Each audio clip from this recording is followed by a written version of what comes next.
अयोध्या में बनकर तैयार हुए भगवान श्री राम के भव्य मंदिर का 22 जनवरी को देश के प्रधानमंत्री नरेंद्र मोदी इसका विधिवत रूप से उद्घाटन करने वाले हैं। मगर क्या आपको इसके पीछे की जानकारी है कि आखिर किस तरह अयोध्या में राम मंदिर बनाने को लेकर जो संघर्ष किया गया था, उसमें जोधपुर की रहने वाली साध्वी प्रीति प्रियमवदा का भी विशेष योगदान रहा है।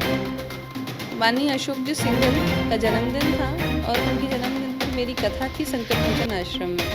तो माननीय अशोक जी सिंघल को ये चिंता थी कि अयोध्या में मंदिर कैसे बनेगा। उस समय दंगे हुए थे मुजफ्फरपुर के, तो उनके मन में ये था कि क्या दंगों से बनेगा। तो हमारे मन में ये बात आई कि हिंसा के आधार पर तो राम जी मानने वाले नहीं हैं, तो उन्होंने कहा कि भाई राम जी से ही पूछा जाए। तो विनय पत्रिका गोस्वामी तुलसीदास जी का एक बहुत दिव्य ग्रंथ है, उसके यदि प्रतिदिन 11 पद ठाकुर जी को सुनाते हैं तो ठाकुर जी उत्तर देते हैं। तो हमने संकल्प करके रोज राम जी को पद सुनाए। तो राम जी ने उत्तर दिया कि जैसे समर्थ गुरु रामदास ने 13 करोड़ जप किए थे, ये कली विजय मंत्र है, श्री राम जय जय राम। तो ये 13 अक्षर का है, यदि विधि पूर्वक 13 करोड़ जप होंगे तो ये काम हो जाएगा। स्थान भी उन्होंने ही चिन्हित किया, ओरछा में राम राजा सरकार विराजमान है।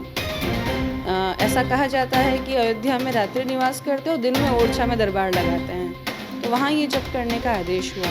इन 10 वर्षों में 1300 करोड़ से अधिक जप हुए। गुलों में रंग भरे बादलों बाहर चले चले भी आओ के गुलशन का कारोबार चले। गुलों में रंग भरे बादलों बाहर चले। यूथ जो है समय के साथ धीरे धीरे गजल को लेकर के उनका जो लगाव है वो कम होता जा रहा है। तो कैसा लगता है जब ऐसा लगता है कि आज के युवा दूसरी तरफ बॉलीवुड हॉलीवुड सिंगिंग की तरफ ज्यादा झुकाव देखने को मिलता है और गजल गायकी को लेकर के नहीं होता है, तो उस वक्त आप कैसा महसूस करते हैं? पहली बात तो मैं ये कहूंगी कि संगीत संगीत होता है, कोई भी जॉनरा हो, वो बॉलीवुड हो या फिर क्लब म्यूजिक हो या फिर गजल हो, क्लासिकल हो, सेमी क्लासिकल हो, पंजाबी फोक हो, गुजराती फोक हो, कोई भी जॉनरा हो, वो संगीत संगीत होता है। हर एक की अपनी अपनी रुचि होती है। मैं एक चीज और आपको बोलना चाहूंगी कि ऐसा नहीं कि बच्चे गजल नहीं सीख रहे हैं। हम जब बहुत सारी जगह जाते हैं परफॉर्म करने के लिए, मैं म्यूजिक डेमोन्स्ट्रेशन वैसे भी मैं लेक्चर डेमोन्स्ट्रेट जब करती हूँ जाके, कुछ साल पहले मैं अजमेर में भी आई थी, तो वहां पे हमको बहुत अच्छा लगता है ये देख के कि मैक्सिमम ऑडियंस यंगस्टर्स ही होते हैं और गजल के बहुत आर्टिस्ट हैं, बच्चे जो सीख रहे हैं, अच्छा गा रहे हैं।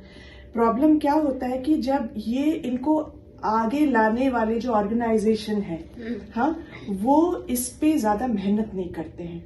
वो ऐसे उनको ये तरीका अपनाना चाहिए कि हर एक जगह से, हर एक छोटी जगह से, बड़े जगह से ऐसे आर्टिस्ट जो हैं, जो बहुत अच्छा बच्चे गा रहे हैं, उनको सामने लाइए, उनको शोज दीजिए, तो हमको एक अंदाजा पता चलेगा कि ये लुप्त नहीं हुआ है।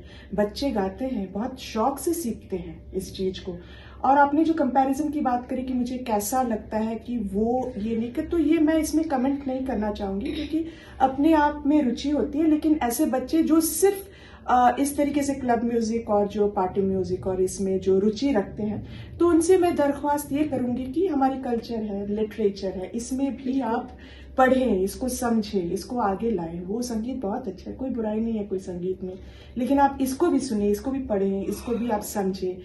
एक रिच कल्चर होना हर एक, क्योंकि कुछ संगीत है जो ऊपर ऊपर आके खत्म हो जाता है और ये संगीत जो है ये हमारे साथ रहता है, हमारी नॉलेज बढ़ाता है। तो उन बच्चों की से मैं बोलूंगी कि वो भी करें और इसको भी आप सीखें। लेकिन बच्चे बहुत हैं जो बहुत अच्छी गजलें गा रहे हैं, लेकिन मैंने जैसे कहा है कि मैं चाहूंगी कि ऐसे बड़े ऑर्गेनाइजेशंस जो हैं, छोटे ऑर्गेनाइजेशंस जो हैं, इनको मौका दें, इनके कॉम्पिटिशन्स रखें, इनके जैसे रियलिटी शो में होता है, इनको आप सुने, इनको आप मौका दें उनके हिसाब से, तो फिर ऐसे बच्चे सामने भी आएंगे और जो दूसरे जो यंगस्टर्स हैं जो सोचते हैं कि मैं गजल क्यों सीखूं, एंड ऑफ द डे इसका एंड रिजल्ट क्या है, क्योंकि बहुत शोज होते नहीं है, हमको मौका मिलता नहीं, right. तो वो बच्चों के लिए भी एक प्रोत्साहन हो जाएगा कि अरे हम सीखेंगे, अच्छा गाएंगे, अच्छा करेंगे, तो हमको भी स्टेज मिलेगा। ये एक कोर्स होता है, एक स्टेप होता है।